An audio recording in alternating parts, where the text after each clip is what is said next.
কল্পনা করুন, যে দেশকে ভারত নিজেদের বীর জওয়ানদের রক্ত দিয়ে মানচিত্রের জায়গা করে দিয়েছিল, সেই বাংলাদেশ ভারতকে আর শর্ত চাপিয়ে দিচ্ছে। নতুন ঢাকার স্পষ্ট বার্তা, ভারতের প্রধানমন্ত্রী নরেন্দ্র মোদীর সাথে টেবিলে বসতে তারা রাজি, কিন্তু তার আগে পূরণ করতে হবে দুটি চরম শর্ত। তাদের এই দুই শর্ত পূরণ না হলে বাংলাদেশ নাকি এবার খোলাখুলি পাকিস্তানের অক্ষের সাথে হাত মেলাবে। সাউথ ব্লকের মঞ্চতে বসে দিল্লিকে হুমকি নীরবে গিলে নেবে, নাকি শিলিগুড়ি করিডোর থেকে শুরু করে বঙ্গোপসাগর পর্যন্ত ভারত এমন এক পরিকল্পনা চলছে যা ঢাকাকে স্তব্ধ করে দেবে। আজকে রাজনৈতিক মহানাটকের এমন এক সত্য উন্মোচিত হতে চলেছে যা বিশ্ব রাজনীতির মানচিত্রকে চিরতরে বদলে দিতে পারে। দক্ষিণ এশিয়ার আন্তর্জাতিক ভূ রাজনীতি আজ এক অগ্নিগর্ভের মোড়ে এসে দাঁড়িয়েছে।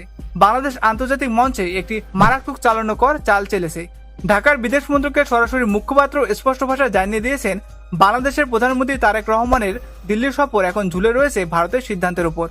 দিল্লির কূটনীতি অলিন্দে এখন একটাই প্রশ্ন, যে বাংলাদেশ ভারতের সহায়তার উপর প্রতিনিয়ত নির্ভর করে থাকে, সেই ঢাকা কোন সাহসে ভারতের সার্বভৌমত্ব সিদ্ধান্তকে চ্যালেঞ্জ করার মতো দুঃসাহস দেখাচ্ছে। আসুন বিষয়টি গভীরভাবে এবং সহজ ভাষায় বিশ্লেষণ করা যাক। ভূ রাজনীতি এবং জিওপলিটিক্স হলো মূলত ভূগোল এবং ক্ষমতার রাজনীতি, অর্থাৎ আপনার ভৌগোলিক অবস্থান এবং সামরিক শক্তি ঠিক করে দেয় আন্তর্জাতিক মঞ্চে আপনার কতটা শক্তি রয়েছে। বাংলাদেশের তিন দিক থেকে চেপে ধরে রয়েছে বিশাল ভারত, কিন্তু তবুও কেন এই গর্জন? এর নৈপথ্যে রয়েছে দুটি মূল শর্ত। প্রথমত, শেখ হাসিনার প্রত্যর্পণ। বাংলাদেশ আন্তর্জাতিক অপরাধ ট্রাইব্যুনাল রায়ের কথা উল্লেখ করে ভারতে আশ্রয় নেওয়া সাবেক প্রধানমন্ত্রী শেখ হাসিনাকে অবিলম্বে তাদের হাতে তুলে দেওয়ার দাবি জানাচ্ছে। দ্বিতীয়ত, ইনকিলাব মঞ্চের নেতা শরীফ ওসমান হাদি হত্যাকাণ্ডের আসামিদের হস্তান্তর। ঢাকায় নিহত যুবনেতা হাদির অভিযুক্ত হত্যাকারী, যাদের পশ্চিমবঙ্গ পুলিশ সীমান্ত এলাকা থেকে গ্রেপ্তার করা হয়েছে, তাদের বাংলাদেশের পুলিশের হাতে সমর্পণ করতে হবে। বাংলাদেশ স্পষ্ট বার্তা দিয়ে বলেছেন, যদি দিল্লি এই দুটি শর্ত না মেনে নেয়, তবে বাংলাদেশ ভারতের সাথে দূরত্ব বজায় রেখে চীন এবং পাকিস্তানের সাথে নিজেদের কৌশলগত ও সামরিক সম্পর্ক আরও শক্ত করবে। কিন্তু একটু থামুন, বিশ্ব রাজনীতির দাবার খেলায় যা বাইরে থেকে দেখা যায়, পর্দার পেছনে চলে তার চেয়ে হাজার গুণ বড় খেলা। বাংলাদেশ বলছে শেখ হাসিনাকে ফিরিয়ে দিতে হবে, কিন্তু এক্সট্রাডিশন ট্রাইব্যুনাল বা প্রত্যর্পণ চুক্তি আসলে কি? সহজ ভাষায় বলতে গেলে প্রত্যর্পণ চুক্তি হলো দুটি দেশের মধ্যে স্বাক্ষরিত হওয়া একটি আইনি সমঝোতা, যার মাধ্যমে একটি দেশের অপরাধী অন্য দেশে পালালে তাকে ফিরিয়ে আনা হয়। 2013 সালে ভারত এবং বাংলাদেশের মধ্যে এই চুক্তি স্বাক্ষরিত হয়েছিল, কিন্তু এই চুক্তির মধ্যে লুকিয়ে রয়েছে একটি বড় ফাঁক, যাকে বলা হয় পলিটিক্যাল অফেন্স এক্সেপশন।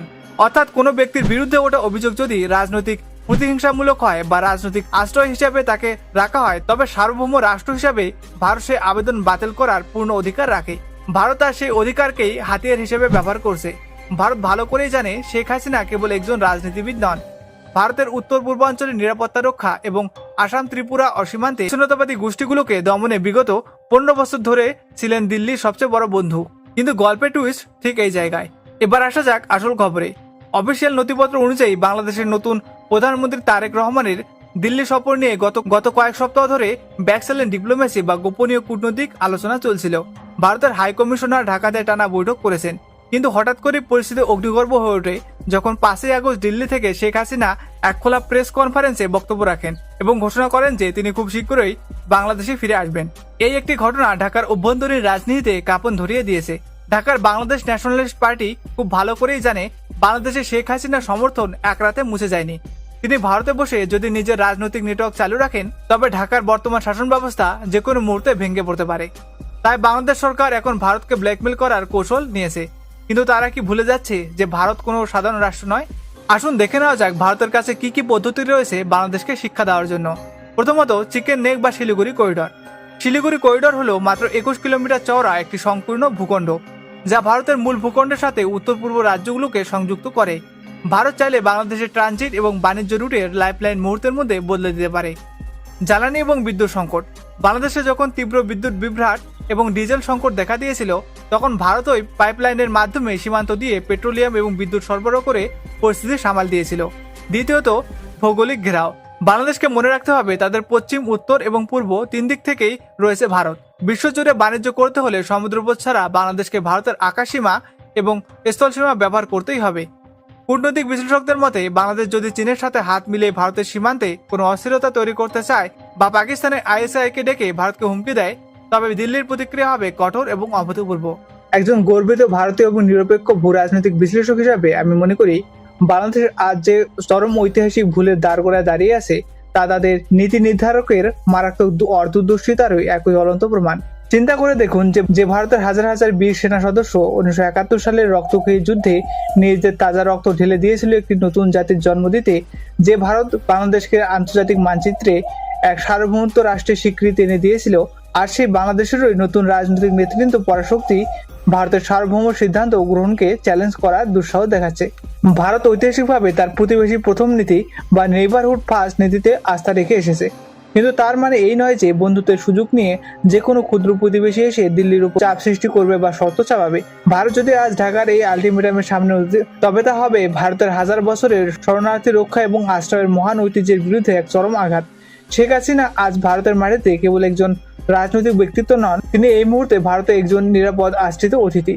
আর ভারতীয় সভ্যতা ও সংস্কৃতির মূল চালিকা শক্তি হলো অতিথি দেবো ভব, যেখানে শরণাগতকে সুরক্ষা দেওয়া ভারতের পরম ধর্মে পরিণত হয়েছে। যদি ঢাকার বর্তমান প্রশাসন মনে করেন যে তারা পাকিস্তানের কৌশলগত এবং চীনের ঋণের ফাঁদে পা দিয়ে ভারতের সাথে বৈরতা বাড়িয়ে ফায়দা লুটবে, তবে জেনে রাখা ভালো যে এই ভুলের চরম মাসুল শেষ পর্যন্ত বাংলাদেশকে দিতে হবে। ভূগোলের নির্মম সত্যকে কোনো রাজনৈতিক ভাষণ দিয়ে বদলানো যায় না। বাংলাদেশ 3 দিক থেকে ভারতের ভূখণ্ড দিয়ে সম্পূর্ণ পরিবেষ্টিত। বাংলাদেশের বিদ্যুৎ ব্যবস্থা সচল রাখতে ভারতীয় পাওয়ার গ্রিডের সাহায্য লাগে। ভারতের শিল্প কারখানার চাকা সচল রাখতে ভারতের ডিজেল লাইন দরকার হয়। প্রতিদিন হাজার হাজার মানুষের উন্নত চিকিৎসার জন্য ভারতের ভিসার উপর নির্ভর করতে হয় এবং খাদ্যশস্য সরবরাহে ভারতের সীমান্তই তাদের মূল ভরসা। এমন এক ভূ রাজনৈতিক বাস্তবতায় দাঁড়িয়ে ভারতের সাথে চিরস্থায়ী বৈরতা তৈরি করা কি আত্মঘাতী সিদ্ধান্তে সামিল নয়? ভারত সরকারের বা পররাষ্ট্রনীতি কিন্তু আবেগ দিয়ে পরিচালিত হয় না, পরিচালিত হয় চরম কৌশলগত ধৈর্য দিয়ে। ঢাকার সাময়িক রাজনৈতিক উত্তেজনা বা সস্তা জনপ্রিয়তার জবাবে দিল্লি সাউথ ব্লক অত্যন্ত ধীর, চিন্তিত এবং গভীর চাল চলেছে। কূটনৈতিক টেবিলে দাঁড়িয়ে ভারতের মতো আন্তর্জাতিক প্রভাব বিস্তারকারী রাষ্ট্রকে ব্যাকফুটে ঠেলে দেওয়া অসম্ভব। শেখ হাসিনার প্রত্যাপন বা যে কোনো আইন প্রক্রিয়া কেবল ভারতের নিজস্ব সার্বভৌমত্ব বিচার ব্যবস্থা, সংবিধান এবং সীমান্ত নিরাপত্তা পর্যালোচনার পরেই পরিচালিত হতে পারে, বাইরের কোনো দেশের প্রেস ব্রিফিং বা রাজনৈতিক হুমকিতে নয়। আন্তর্জাতিক সম্পর্কের টেবিলে আবেগ বা প্রতিশোধের কোনো স্থান নেই, সেখানে একমাত্র সত্য হলো দীর্ঘমেয়াদী জাতীয় স্বার্থ। যদি ঢাকার নতুন নেতৃত্ব ভারতের ঐতিহ্যগত সহানুভূতি এবং সহনশীলতাকে ভারতের দুর্বলতা হিসেবে ভুল করে থাকে, তবে তারা এক চরম ঐতিহাসিক বিপর্যয়ের দিকে এগিয়ে যাচ্ছে। ভারত একটি দায়িত্বশীল এবং শক্তিশালী বিশ্ব পরাশক্তি হিসাবে তার সীমান্ত এবং অঞ্চলে সর্বদাই স্থায়ী শান্তি এবং স্থিতিশীলতা বজায় রাখতে চায়। তবে সেই শান্তির দোহাই দিয়ে নিজেদের রাষ্ট্রীয় সম্মান এবং পররাষ্ট্রনীতির মূল ভিত্তি এবং আশ্রয় প্রার্থীর নিরাপত্তা বিকে দিতে ভারত কোনো রকম শর্তের কাছে হাঁটু মুড়ে বসবে না।